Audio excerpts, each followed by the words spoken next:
Lorsque vous envisagez des rénovations, il est important de bien planifier son projet pour obtenir le résultat désiré, et ce, du premier coup. Un projet désorganisé peut entraîner une perte de temps et d'argent sans compter un résultat décevant. Aujourd'hui, je vais vous donner 5 points importants à considérer lors de l'achat de vos carreaux. Je m'appelle Carla, je suis designer d'intérieur et coordonnatrice au département marketing chez Centura. En regardant cette vidéo, vous serez plus outillé pour faire des choix judicieux et bien planifier un projet de céramique. Pour commencer, avant de passer en magasin, je vous conseille de faire des recherches au niveau des styles qui vous inspirent. Une tonne de plateformes sont disponibles sur Internet, que ce soit Pinterest, Instagram ou des blogs de design. Pour les âmes nostalgiques, le bon vieux magazine de déco reste une excellente source d'inspiration. Vous pouvez aussi aller sur notre site Internet pour faire une présélection et vous inspirer. L'importance de cet exercice repose sur le fait qu'il sera plus facile pour vous de communiquer vos goûts et vos besoins à la personne qui va vous conseiller et vous proposer les bons produits pour votre projet. Lorsque vous allez faire vos choix, il ne faut pas oublier d'apporter vos plans de construction si vous en avez ou un simple croquis avec les grandes dimensions des pièces. Si c'est une rénovation d'une maison existante, vous pouvez aussi prendre des photos.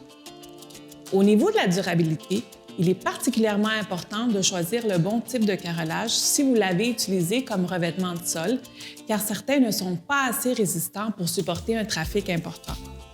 Si vous voulez, par exemple, carreler une entrée ou un mudroom, un carreau de porcelaine avec une bonne résistance au niveau de l'émail et du glissement est recommandé.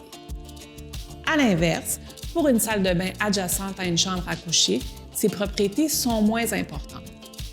Pour en savoir plus sur les résistances des carreaux, je vous invite à aller consulter notre blog sur les PEI et les porcelaines émaillées.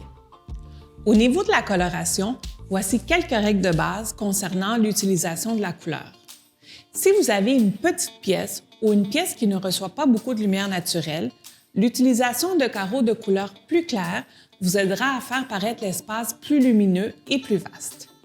À l'inverse, des carreaux de couleur plus foncée donneront à la pièce une atmosphère plus chaleureuse et enveloppante.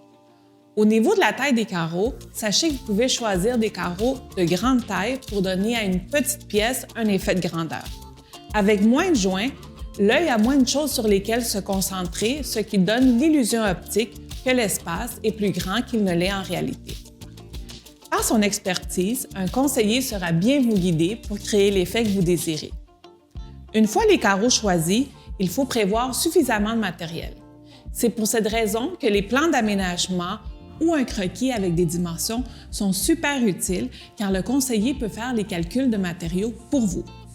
Selon le format de carrelage choisi et de l'aménagement de vos pièces, vous pouvez calculer entre 10 à 15 % de matériel supplémentaire. En général, plus les carreaux sont petits, moins vous aurez de pertes. Pour les carreaux de très grand format, il est préférable de faire ces calculs à la tuile et d'ajouter des tuiles supplémentaires. Un plan de pose sera pratique dans ce cas-là. C'est important de toujours commander un peu d'extra car manquer de matériel lors d'une installation sera très frustrant pour vous et votre installateur. Je vous recommande de garder quelques tuiles supplémentaires en cas de réparation éventuelle. Voilà! J'espère vous avoir bien guidé dans la planification de votre projet de carrelage. Si vous avez des questions, n'hésitez pas à les laisser en commentaire.